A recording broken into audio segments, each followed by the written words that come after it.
Shalom, salam berkat dari kami untuk pendengar sekalian. Saat ini pendengar akan diberkati dengan program Hari Ini Harinya Tuhan bagian yang ke-8. Sebuah program rohani tentang doktrin Alkitab yang menolong kita untuk semakin tertanam dalam kebenaran firman dan bertumbuh dalam kemuliaan. Bersama hambanya, Pendeta Gilbert Lumendo, STH. Banyak orang merasa doktrin Alkitab sebagai sesuatu yang membingungkan. Tetapi tahukah saudara bahwa doktrin Alkitab intinya adalah memahami Alkitab dengan benar, dengan pemahaman yang sistematis, sehingga kita terus dapat tertanam di dalam kebenaran firman, sehingga kita terus bertumbuh di dalam kemuliaan Allah.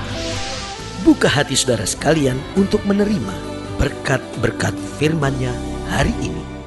Bagi orang-orang dunia, kebanggaan terbesarnya adalah ketika mereka memiliki segala yang diharapkan.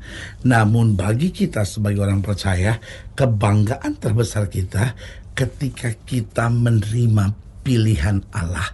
Karena tidak ada yang lebih membanggakan dalam hidup ini kecuali kita menyadari kita adalah orang-orang pilihan Allah. Karena saya pelajari sebagai orang pilihan Allah, yang pertama pasti dia akan mengalami perubahan. Jadi orang-orang pilihan Allah adalah orang-orang yang mengalami perubahan. Nah, tahukah saudara, orang yang mengalami perubahan adalah orang yang diterima, disukai, dan dikagumi. Suami yang berubah membuat istri tambah mengagumi suaminya sambil berkata, aduh, suamiku ini hebat sekali. Makin hari dia makin jadi suami yang bertanggung jawab, makin hari menjadi suami yang makin dapat diandalkan. Begitupun seorang istri, ketika istri ini terus ada dalam perubahan yang baik, maka suami akan tambah sayang, tambah cinta, tambah kagum. Karena berkata sungguh ya, istri saya kok makin dekat sama Tuhan, makin berubah hidupnya, dan makin menjadi berkat bagi setiap orang. Begitupun anak-anak yang mengalami perubahan dalam hidupnya, orang-orang di sekitarnya akan menambah kekagumannya, selalu berkata, benar ya, dia kok makin hari itu makin dewasa gitu ya, dia makin aktif dalam pelayanan, kelihatan sekali perubahannya makin nyata. Itulah orang pilihan Allah. Orang-orang pilihan Allah adalah orang-orang yang mengalami perubahan dalam hidupnya. Seorang bisnismen yang mengalami pilihan Allah, maka dia pasti berubah dalam hidupnya, sehingga orang berkata, waduh, saya kenal banget dia, itu rajanya curang, rajanya tipu itu, tapi sekarang setelah dijamah Tuhan berubah sekali. Dan juga dia tadinya raja pelit sekali, tapi setelah dijamah Tuhan jadi saksi Tuhan yang luar biasa. Jadi saudara, orang pilihan Allah yang pertama adalah orang-orang yang mengalami perubahan. Yang kedua, orang-orang pilihan Allah adalah orang-orang yang menerima tuntunan Tuhan.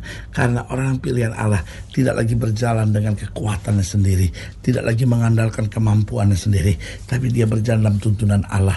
Karena dengan iman dia katakan, biar bukan kehendakku yang jadi, melainkan kehendak Tuhanlah yang terjadi.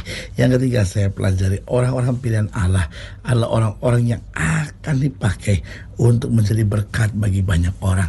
Ketika orang itu dipilih Tuhan, maka Tuhan akan melakukan perkara-perkara besar melaluinya. Tujuannya sederhana, supaya Tuhan bisa memakai lebih lagi untuk menjadi berkat bagi banyak orang. Karena itu ketika Yusuf dipilih Tuhan, Yusuf dipakai untuk menyelamatkan seluruh kaum keluarganya dan bangsanya. Ketika Daniel diselamatkan Tuhan, Daniel juga dipakai untuk hal yang sama.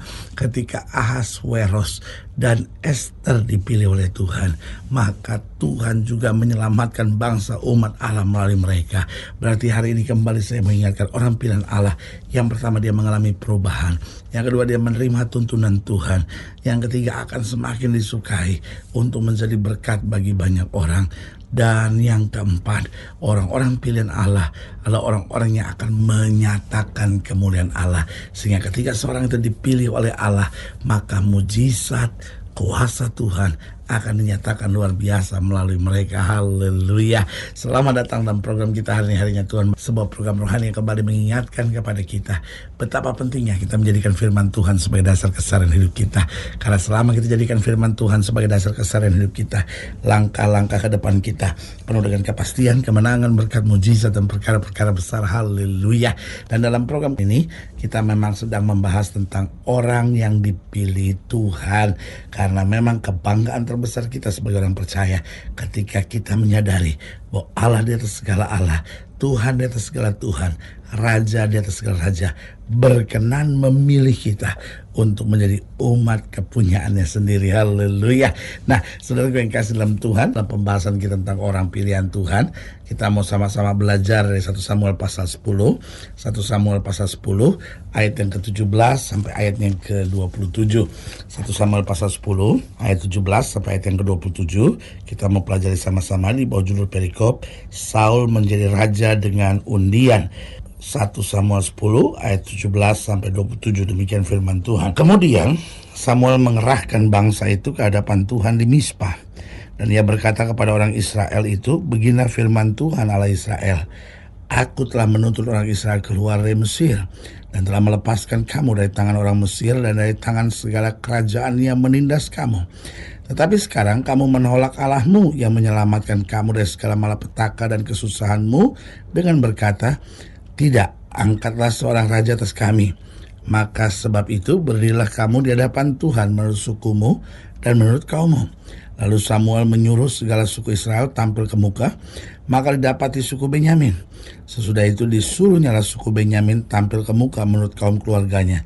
Maka didapati kaum keluarga Matri. Akhirnya disuruhnya kaum keluarga Matri tampil ke muka seorang demi seorang. Maka didapati Saul bin Kisi. Tetapi ketika ia dicari, ia tidak ditemukan. Sebab itu ditanyakan pula lah kepada Tuhan, apa orang itu juga datang kemari? Tuhan menjawab, sesungguhnya ia bersembunyi di antara barang-barang. Berlarilah orang ke sana dan mengambilnya dari sana. Dan ketika ia berdiri di tengah-tengah orang-orang sebangsanya, ternyata ia dari bahu ke atas lebih tinggi daripada setiap orang sebangsanya. Dan Samuel berkata kepada seluruh bangsa itu, kamu lihatkah orang yang dipilih Tuhan itu? Perhatikan. Kamu lihatkah orang yang dipilih Tuhan itu? Sebab tidak ada seorang pun yang sama seperti dia di antara seluruh bangsa ini. Lalu bersoraklah seluruh bangsa itu, demikian hidup raja. Kemudian Samuel menguraikan kepada bangsa itu tentang hak-hak kerajaan, menuliskannya pada suatu piagam dan meletakkannya di hadapan Tuhan. Sesudah itu Samuel menyuruh seluruh bangsa itu pulang masing-masing ke rumahnya. Saul pun pulang ke rumahnya ke Gibea. Dan bersama-sama dengan dia ikut pergi orang-orang yang gagah perkasa yang hatinya telah digerakkan Allah. Tetapi orang-orang dursila berkata, masakan orang ini dapat menyelamatkan kita? Mereka menghina dia dan tidak membawa persembahan kepadanya, tetapi ia pura-pura tuli. Nah, saudaraku yang kekasih dalam Tuhan, kalau Allah memilih seseorang memang luar biasa. Kita berkata melebihi orang-orang sebangsanya. Nah, kalau kita bicara tentang pilihan Tuhan ini kan hebat.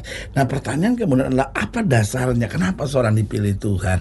Yang pertama jelas seorang dipilih bukan karena perbuatan.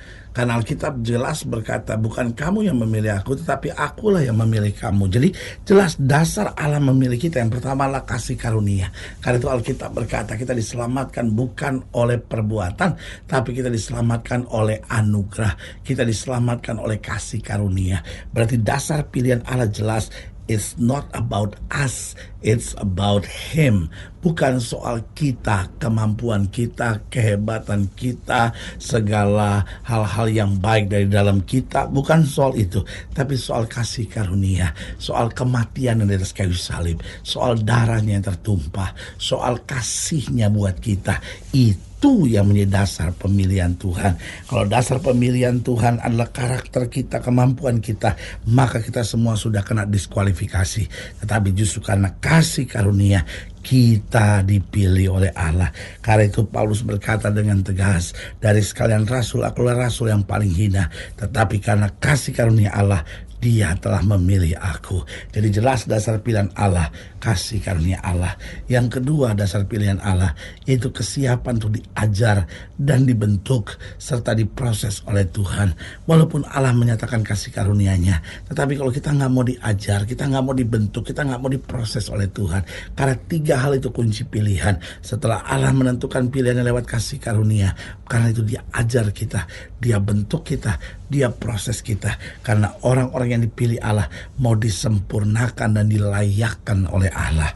Dan yang ketiga dasar pilihan Tuhan itu, yaitu ketulusan dan motivasi. Setelah kasih karunia Allah curahkan, lalu kemudian kita siap untuk diajar, dibentuk, diproses oleh Tuhan, maka Tuhan juga lihat ketulusan motivasi. Bagaimana Allah bisa pakai hidup kita. Kalau di hati kita ada berbagai keinginan-keinginan yang jahat, ada berbagai keinginan-keinginan ambisius yang dapat menjerumuskan kita pada hal duniawi. Itu sebabnya Tuhan mencari orang-orang yang tulus dalam motivasi, sehingga dia dapat berkata, biarlah Tuhan lewat hidupku ini nama Tuhan dipermuliakan. Itu sebabnya ketika Daud mengalahkan Goliat, apa kalimat Daud? Biar seluruh bumi tahu bahwa Israel mempunyai Allah.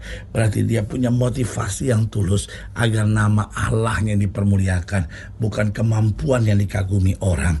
Jadi jelas dasar pilihan Allah, yang pertama kasih karunia, yang kedua kesiapan untuk diajar, dibentuk serta diproses oleh Tuhan, yang ketiga itu ketulusan motivasi, dan yang keempat adalah kesiapan untuk bekerja keras. Karena ketika Allah memilih kita, Allah juga memberikan tugas dan tanggung jawab. Itu sebabnya Allah tidak pernah bisa bekerja dengan orang-orang yang malas dan tidak mau berkorban.